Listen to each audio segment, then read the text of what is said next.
Tema 9. La Iglesia, cuerpo místico de Cristo. La Iglesia es comunión con Jesús.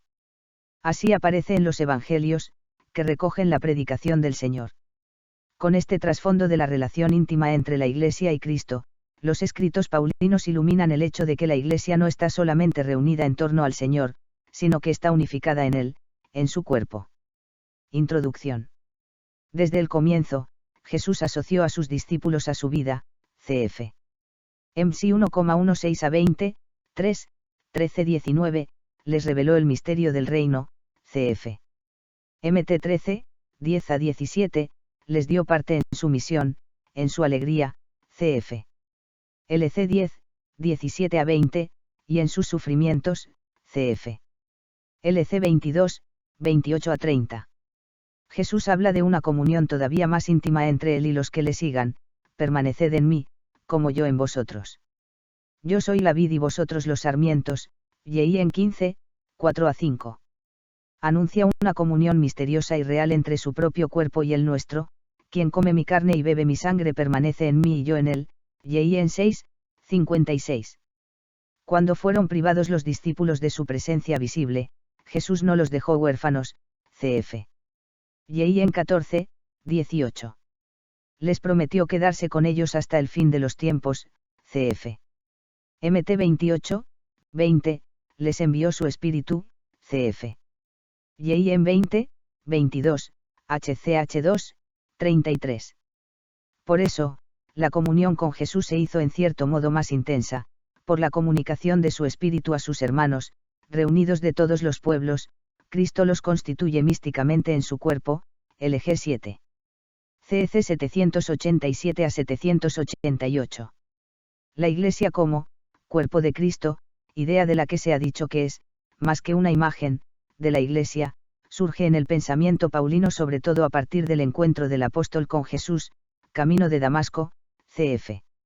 HCH 9, 1 a 9 y HCH 22, 6 a 11, cf. 1 CO 15, 8 a 9, y 1, 11 a 13. Quien persigue a los cristianos, persigue a Jesús, que vive de alguna manera en ellos.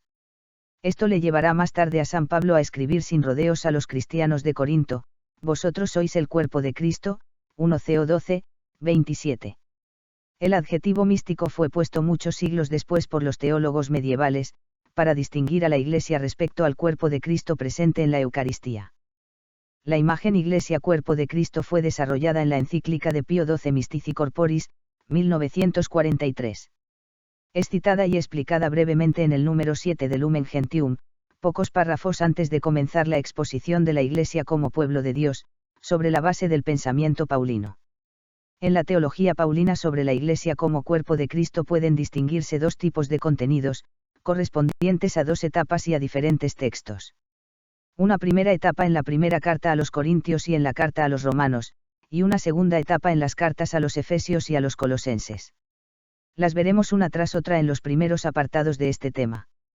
La comprensión de la Iglesia como cuerpo de Cristo se complementa, como veremos más adelante en este tema, con la imagen de la Iglesia como esposa. Luego estaremos en condiciones para abordar lo que de ella se dice en el Concilio Vaticano II. Finalmente señalamos algunas implicaciones pastorales. 1. La Iglesia, misterio de comunión, en Cristo. Esta primera perspectiva se encuentra, decíamos, en la primera carta a los Corintios y en la carta a los Romanos. Destaquemos los textos fundamentales. 1.1. La unión espiritual entre cada cristiano y Cristo. En 1 CO 6, 12 a 120, la unión espiritual entre cada cristiano y Cristo se compara con la unión sexual, con la finalidad de destacar la dignidad del cuerpo y la ofensa a Jesucristo y al Espíritu Santo que supone la fornicación. En este contexto se dice: el que se une al Señor se hace un solo espíritu con él. ¿No sabéis que vuestro cuerpo es templo del Espíritu Santo, que está en vosotros y habéis recibido de Dios, y que no os pertenecéis? Habéis sido comprados mediante un precio. Glorificad, por tanto, a Dios en vuestro cuerpo. El texto señala la unidad espiritual del cristiano con el Señor y, en consecuencia, la realidad de la morada del Espíritu Santo como don de Dios, a raíz de la redención obrada por Cristo. De ahí que el cuerpo del cristiano se convierte en una ofrenda para la gloria de Dios. De modo indirecto, sin nombrarla, se habla de la Iglesia como comunión de los cristianos, en Cristo, y en el Espíritu. 1.2. La Eucaristía, causa de la unidad del cuerpo eclesial. En 1 Co 10, 14-22, se muestra cómo la Eucaristía es causa de la unidad del cuerpo místico. El contexto es la comida de las víctimas sacrificadas a los ídolos. Un cristiano no debe participar de esas comidas, pues equivaldría a entrar en comunión con los demonios, y sería una incoherencia pecaminosa participar a la vez de la mesa del Señor y de la mesa de los demonios. De esta manera, manteniendo el paralelismo de esas dos mesas, se les invita a abstenerse de una para participar coherentemente en la otra. El comer del pan y el beber del cáliz eucaristizados equivale a entrar en comunión con el cuerpo y la sangre de Cristo. La multiplicidad de los que comulgan se expresa al decir que así como participamos de un mismo pan, también participamos de un solo cuerpo, cf. LG 7, CEC 790. 1.3. La Iglesia es un cuerpo y es de Cristo. En 1 Co 12, 12-30 se destaca con realismo que la Iglesia es un cuerpo, y no simplemente, como, un cuerpo, y que es el cuerpo de Cristo. Los cristianos no forman simplemente un cuerpo, con Cristo, gracias a los dones del Espíritu Santo. El tema es la variedad en la unidad del cuerpo místico de Cristo. Se acude a la comparación con el cuerpo humano, que tiene diversos miembros pero todos están al servicio de la unidad del cuerpo y de su acción conjunta. Así en la Iglesia hay diversas funciones al servicio de la única vida de Cristo en todos. La Iglesia es un cuerpo y es cuerpo de Cristo, pertenece a Cristo, no está separada de él, si bien es, como, un cuerpo humano. 1.4. La Iglesia en el campo de la acción de Cristo. En RM 12, 3-8, texto relacionado con el anterior, se manifiesta que el cuerpo místico está en el campo de la acción de Cristo. La variedad de las funciones que tienen los diversos miembros del cuerpo, cf. LG 7, CEC 791, es un don de la gracia, tenemos dones diferentes conforme a la gracia que se nos ha dado. De ahí las actitudes virtuosas con que deben ser ejercidas esas funciones. 2. La capitalidad de Cristo en su cuerpo. En este caso, más que textos concretos interesa el planteamiento general y el curso de las ideas desarrolladas sobre este tema en las epístolas de la cautividad, Efesios y Colosenses. 2.1. La capitalidad de Cristo. El misterio escondido de Cristo es el de su capitalidad, el ser Cristo la cabeza de la Iglesia. Este modo de hablar no significa simplemente que Cristo viene a ser respecto a la Iglesia lo que la cabeza es para el cuerpo humano. El término cabeza implica además otros significados que conviene destacar. En primer lugar, el sentido bíblico de autoridad y dominio. Pablo destaca la primacía y superioridad de Cristo sobre otras potestades que pueden limitar la libertad de los hombres, cf. Col 2, 15, F1, 20-22, haciendo posible la reconciliación de todas las cosas, cf. Col 1, 15-20, y la capitalidad especial de Cristo dentro de la Iglesia, cf. F1, 22-23. De otro lado, un sentido procedente de la cultura griega, la capacidad unitiva e influencia vital de la cabeza sobre el cuerpo, de Cristo sobre la Iglesia. Cristo ejerce un influjo vital y salvífico sobre la Iglesia. Esto llevará, en la época medieval, a desarrollar el tema de la gracia capital de Cristo, que fluye sobre todos los miembros de la Iglesia. En tercer lugar, Cristo no es solo cabeza de la Iglesia, sino también cabeza del cosmos, aunque solo la Iglesia es cuerpo de Cristo, cf. 1 Col 15-20, 2, 9-10, F1, 22-23, 4, 13-26. A través de su capitalidad sobre la Iglesia mediante la predicación del Evangelio, los sacramentos y la actividad de la Iglesia en la historia de los hombres, que contribuyen al señorío de Cristo en el mundo. Cristo es plenitud, pleroma, para el mundo. También por eso en la Iglesia caben todos los pueblos, judíos y gentiles, pues Cristo los reconcilió con su muerte y resurrección, cf. F2, 14-18. 2.2. Aspectos particulares. Cabe señalar algunos detalles de esta capitalidad de Cristo. Como cabeza, Cristo es principio vital que incorpora a los creyentes a su cuerpo principalmente mediante los sacramentos. Se trata de un cuerpo visible y a la vez espiritual, porque el Espíritu es el que, en último término, lo conforma y une. La íntima relación entre Cristo y la Iglesia, CFCC 787 a 796, que se da sobre todo en la Eucaristía, no debe sin embargo llevar a confundir las dos realidades, como si la Iglesia fuera una prolongación de Cristo o su encarnación continuada. La fórmula cristológica del Concilio de Calcedonia para explicar la unión entre las dos naturalezas de Cristo, sin confusión ni separación, podría aplicarse análogamente, no idénticamente, cf. LG 8, a la unión entre Cristo y la Iglesia. 3. La Iglesia, esposa de Cristo y madre fecunda. 3.1. La esponsalidad en el Antiguo y en el Nuevo Testamento. El Antiguo Testamento presenta el amor de Dios a su pueblo con la imagen amorosa de la unión conyugal. Los profetas Oseas, Jeremías, Ezequiel e Isaías desarrollan esta imagen con diversos matices. Entre otros textos, como el Salmo 44, el Cantar de los Cantares representa el amor de Dios por su pueblo bajo la imagen de una alianza matrimonial, que tendrá su plenitud al final de los tiempos. En el Nuevo Testamento es Cristo quien toma el lugar del esposo. Según San Pablo, estos desposorios fueron prefigurados desde el principio de los tiempos por Adán y Eva, que en su complementariedad manifiestan y prefiguran la plenitud de lo humano, y todo ello en el horizonte de la unión entre Cristo y la Iglesia. En la carta a los Efesios, F5, 21 ss, Pablo explica este significado del matrimonio cristiano como signo del amor entre Cristo, para Pablo, segundo Adán, y la Iglesia, para los padres como San Agustín, segunda Eva. 3.2. La esponsalidad de la Iglesia. En este contexto Pablo emplea la imagen de la Iglesia como esposa y de su amor por Cristo como esposo. Cristo se entrega por la Iglesia para adquirirla pura y sin mancha, a pesar de la infidelidad de los cristianos, VV 25 a 27. Aquí pueden señalarse varios aspectos.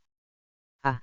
Destaca en primer lugar, la iniciativa de Dios y la gratuidad del amor de Cristo, es el esposo quien elige a su esposa, junto con el precio que esto le ha costado, su sangre. Al mismo tiempo manifiesta el sentido del matrimonio cristiano como sacramento. El amor y la unión esponsal, una sola carne, GN 2, 24, son signo del amor y de la unión de Cristo con la Iglesia. Por eso el matrimonio es un gran misterio, en relación a Cristo y a la Iglesia, V32. B. En segundo lugar, la imagen de la Iglesia esposa es importante para completar la imagen de la Iglesia cuerpo. Esta subraya la unión entre Cristo y la Iglesia, al manifestar, la imagen de la esposa, que los esposos, aunque estén unidos, se mantienen como dos personalidades distintas, no se identifican ni se funden, sino que mantienen cada uno frente al otro con su propia identidad. Cristo y la Iglesia forman el Cristo total, San Agustín, o, como una persona mística, Santo Tomás, pero no se confunden. Esta distinción se manifiesta especialmente en la liturgia, que es el culto del esposo, al cual él asocia a la esposa, cf. SC 7. Los desposorios definitivos entre Cristo y la Iglesia tendrán lugar en la parusía, sugerido en F5, 31 y 2co 11, 2, aparece con claridad en AP 19, 6 a 9, 21, 2 a 9, 22, 17 a 20.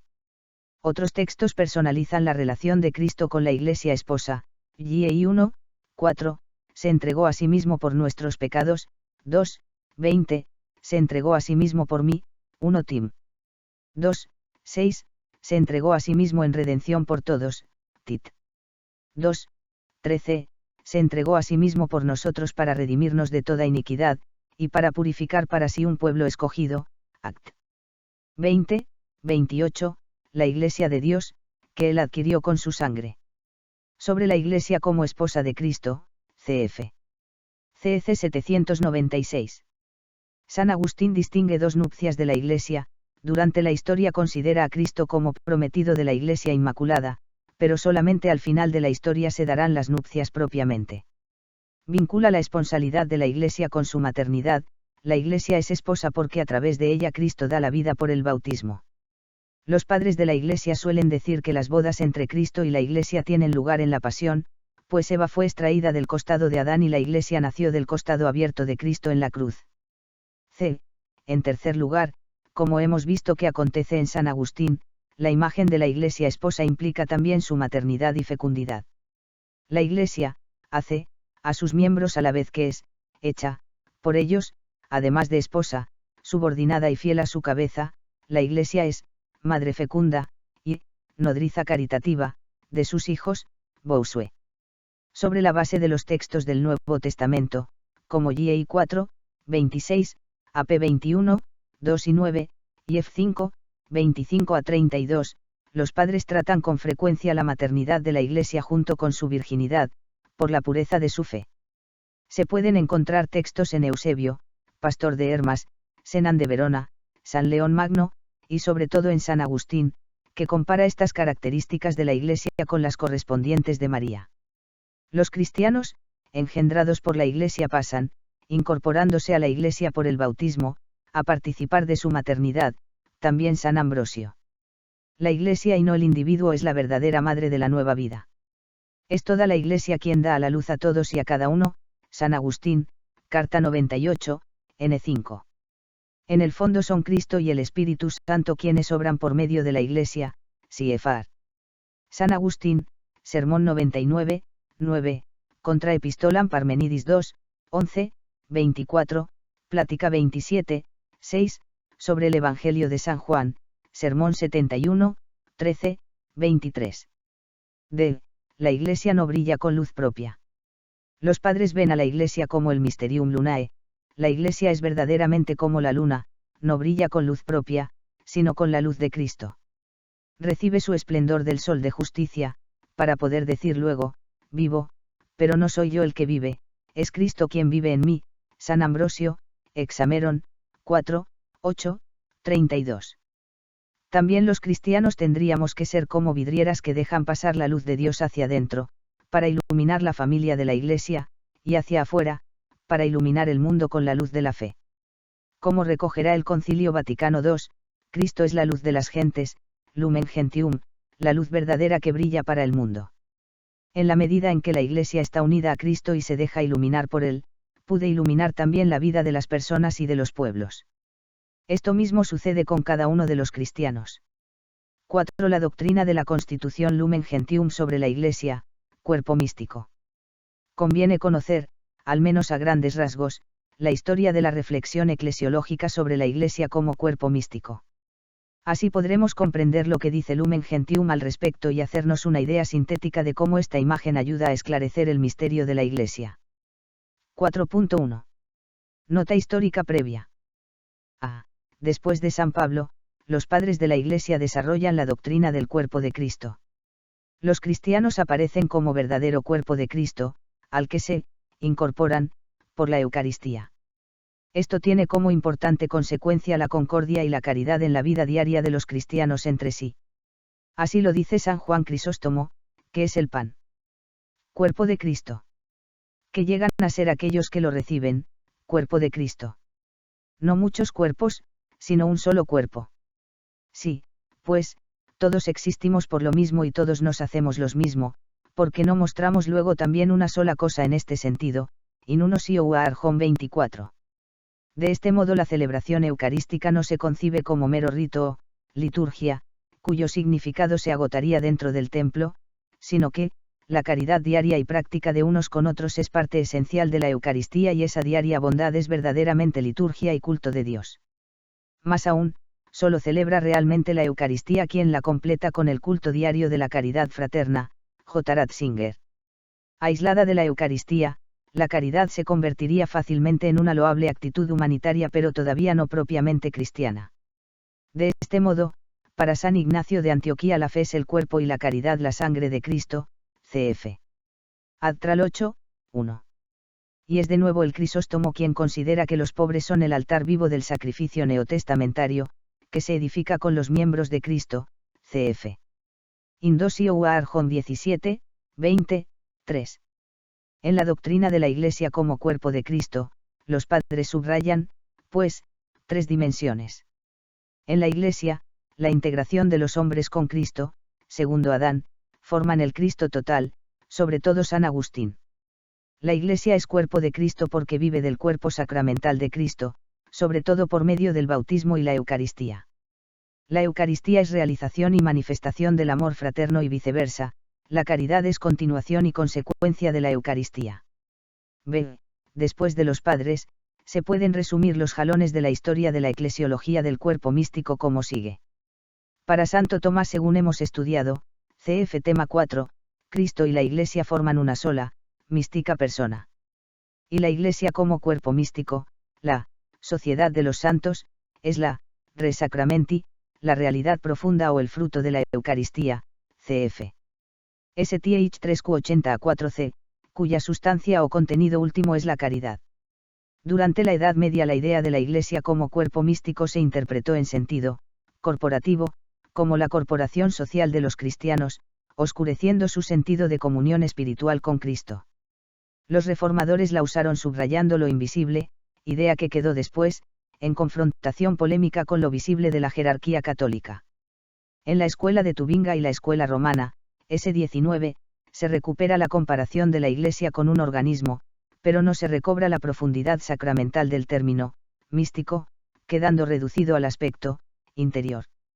En el magisterio de la Iglesia, la imagen de la Iglesia como cuerpo místico entra en el S.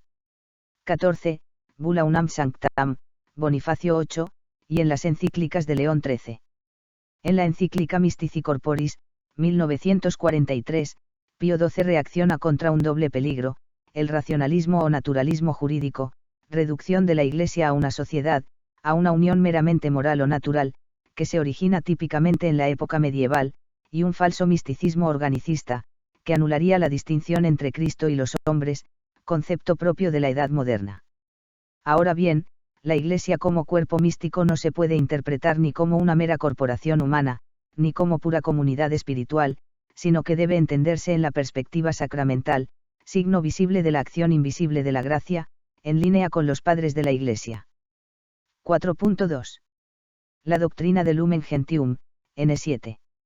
Teniendo en cuenta los apartados anteriores, podemos sintetizar ahora como el número 7 de la Constitución dogmática Lumen Gentium explica que la Iglesia es cuerpo místico, mediante la siguiente argumentación, apoyada en los escritos paulinos.